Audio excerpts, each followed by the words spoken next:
Roller coasters are all about thrill, right? Well, yes and no. You don't exactly want your ride experience to resemble a park bench, but not every roller coaster should leave you feeling like you've survived a typhoon. Some roller coasters leave you winded, while others have you giggling like a hyena. But the core point of a theme park is to escape reality and forget about the stresses of life. It's the reason why many of us are addicted to these ridiculous storylines, the same way somebody might be into seeing the 7th movie about the same character. Creative design isn't something that we lack in the UK with our roller coasters, as many of our restrictions require our parks to think more, and we can't just slap a gigger in the middle of the Staffordshire moorlands, even though I'm sure the locals would love it. Sometimes leaning into a less conventional layout can give more memorable experiences. A lot of the time now people are searching for the tallest and fastest rides, which while fun and is great for some, it means that a lot of the new rides start to use cookie cutter elements, making them more and more predictable. But the great thing about roller coasters is how diverse they are, meaning that there's one for everyone. So what makes a coaster fun? There's no official answer to this, as it's down to preference, but I'd like to think that the main elements of a great roller coaster are down to its theme, layout, and how much happiness it gives you. Intense rides can offer a great theme and layout, but leave less room for you to be able to take in what's happening. Half the time it takes me about 3 business days to recover from an intense roller coaster, which some might say is a skill issue, but I'd argue that the human body wasn't created to handle the turbulent forces of a submarine. Intense coasters tend to prioritize their height, speed, and inversions while maximizing G-force, rather than leaning into the creative side. Roller coasters of a smaller scale can usually lean more into the stupid but unique ride elements, which are also highly accessible for anyone to pick up and enjoy. These rides are usually less intimidating and big crowd pleasers. For example, Galactica at Alton Towers. This ride gets heavily clowned on by enthusiasts, but a lot of general park guests really enjoy it, and I definitely see the appeal. It's the closest you can get to flying without unlocking your restraint. A lot of coaster manufacturers have started to involve themselves more into the family thrill market, but I'd actually argue that I find some of these the most interesting roller coaster designs because of the amount of restrictions that they have to abide by. Some highlights in recent years have been Yoi, Phoenix Rising, Mandrill Mayhem, Gold Rush, and so many more. These new generation of rides that are designed for a wider enjoyment bring together different types of enthusiasts. Everyone loves a good 3-lap special on the Runaway Mine Train, and that's why parks like Disney do so well for a general audience. It could be the most boring ride ever, but as long as that big-eared moneymaker's in the vicinity, the Disney adults are going to be all over it. For a roller coaster to be considered world-class, I don't even think it has to include inversions. It's more about the way that they're introduced and if it makes sense being there. The same goes for lots of elements. It's great when a coaster maximizes its layout to the best of its ability, with surprise elements or goofy-looking outer banks. I get that everyone's entitled to their own opinion, and if you prefer a more forceful coaster, then that's great, but to me I've always had a strange liking for the unconventional ones, with the classic sit-down model being lower down on my list of favourites. I'd much prefer to go on an invert wing coaster or flying one, which I know is a wild take. Don't be too hard on me guys, please. Obviously for the hardcore enthusiasts, intensity is the spotlight for them, and this is seen in roller coasters like I-305,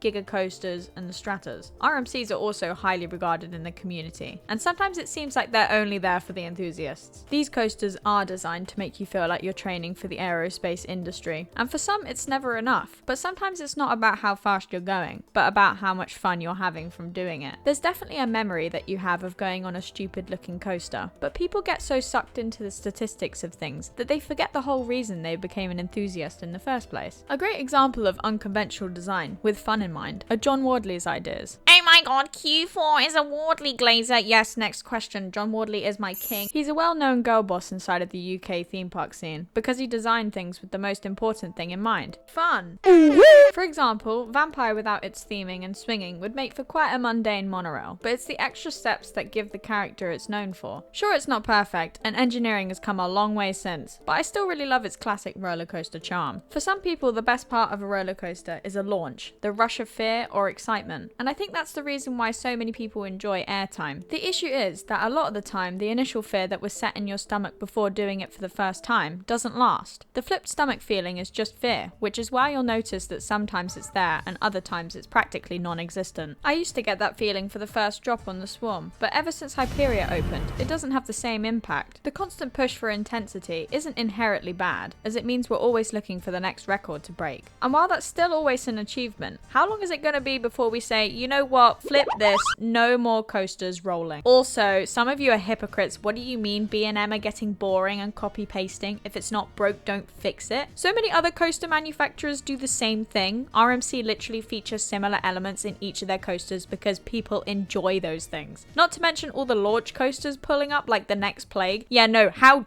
dare you have fun on a B&M. If you guys are scared of roller coasters that aren't the sit-down model, just say so. Overcoming fears and bragging rights also play an active role inside of the community. For example, how many roller coaster credits that you have and which is the tallest and fastest out of them. And some people get quite snooty about it to the point that they won't listen to you if you have less than 100 credits. Well, guess what? You guys have been scammed. I only have 40 credits and I have no clue what I'm talking about half the time. Wing coasters are one of my favorite roller coaster types as they find the right balance between intensity and fun. Being suspended to the side of the track is such a cool idea and it makes you feel extremely exposed. Because of how free you feel, it makes even the simple things like helixes way more fun. They're heavily focused on fluid and graceful motions instead of the traditional abrupt twists and turns that you might find on an RMC or Eurofighter. With wing coasters, you can appreciate each part individually without sacrificing intensity. Some would say that wing coasters aren't as forceful, but I would disagree to an extent because of the sustained G-forces you can get on the helixes, such as the one near the pond on the Swarm. Some people dislike the inside seat because it's less intense, but I actually think that's an advantage, as somebody that's not so sure can still have an enjoyable experience. Still waiting on that crocodile wing coaster, by the way. Some roller coasters manage to master intensity and fun, and for many this is the sweet spot. Rides like Hyperia and Nemesis Reborn, while completely different, fill the gap for weird but intense roller coasters. But for every intense one, I think it's important that we have a stupidly fun one, like Wicker Man or 13. I enjoy when parks try to do something different because it's the reason that many of us keep going back. Hyperia could have just been a basic hypercoaster, but Mack Rides were really creative with the way they decided to do it, and I'm so glad that was the case because it gave the UK a standout roller coaster. Because this topic is so down to preference, it's difficult to give a reason as to whether which aspect is more important, because to be honest, I get as much enjoyment from being sat on Vampire as I do on something like Nemesis. To clarify, that's not me saying that Vampire is as intense as Nemesis. I know that's not the case. I hate the assumption that family coasters can't be good, or there should be a right way of ranking things, because even though I heavily dislike Saw, I would never tell someone not to ride it. I know a fair amount of people who do gain something from it, other than a faulty spine. I might be one of the only enthusiasts to say I rate my favourite roller coasters based off of my raw enjoyment, and honestly, I wouldn't have it any other way. If you like something, then that's great. Who cares which roller coaster it is? Life's too short. Be sassy and remember that your opinion is the right one. I ran a poll on my Instagram, and as usual, you guys disagreed with me and said that you prefer intensity over silly coasters. Absolute losers. I don't know why I trusted you. But I also asked which coasters you found the most fun. We got quite a few Mandrill Mayhems, and I totally agree that coaster is the most ridiculous thing I've ever seen, but I wouldn't change it. I know a fair couple of people that really like Hagrid's Motorcycle Adventure Bike Motorcycle, or Hagrid's,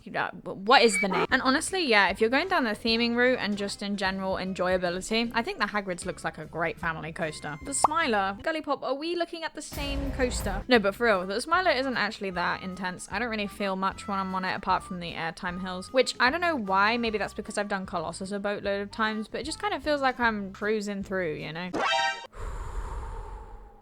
Saw is not fun, what the flip? Velocicoaster, I think I'd pass that. Some people said Galactica as well, and I heavily agree. I think that just some people hate fun. I think 13 is also stupidly fun. I could do without all the air cannons taking my hearing away, but you know, it's a good ride. Stealth, probably. LeMayo. Stealth pulls like 60,000 G's. A random Pinfaria at a seaside park has a sense of nostalgia for some reason. I mean, you're not wrong. Vampire, most powered coasters, Mandrill Mayhem, dive coasters. I totally agree with you. I think in the UK we do have a fair selection of weird roller coasters. The Flying Fish, but the OG green colour. Mate, what do you have against the orange one? It looks a bit like a fish finger and beans, but you know. Hyperia. Mate, read the brief. All the junior coasters have that vibe. You know what they say, a cred's a cred. Get out while you can. I'd really like to give this coaster a go because of how unique it is. Nickelodeon Streak does look like a really good time. Dragon. You haven't even got the name right, babes. It's the Dragon. But so true. We know that 3 Lift Hills just makes this ride. Everything in the UK, least biased opinion. I mean, just look at this ride. You know, I really feel like Millennium would be quite high up on my list. It's definitely up my street and has elements that I really enjoy. And finally, Guardians of the Galaxy Cosmic Rewind. Now, I have no experience with this roller coaster whatsoever. I haven't even watched a POV, so you know. Fake losing over here. But I think the fact that this ride is so popular is down to the music, because the actual theming pieces aren't really relevant. I believe it's quite in the dark. So what's your main draw for a roller coaster? Is it the fun, the intensity, or a mix of both? I'd love to hear your thoughts. If you like this video or I made you laugh, consider checking out some of my other videos, or even subscribe,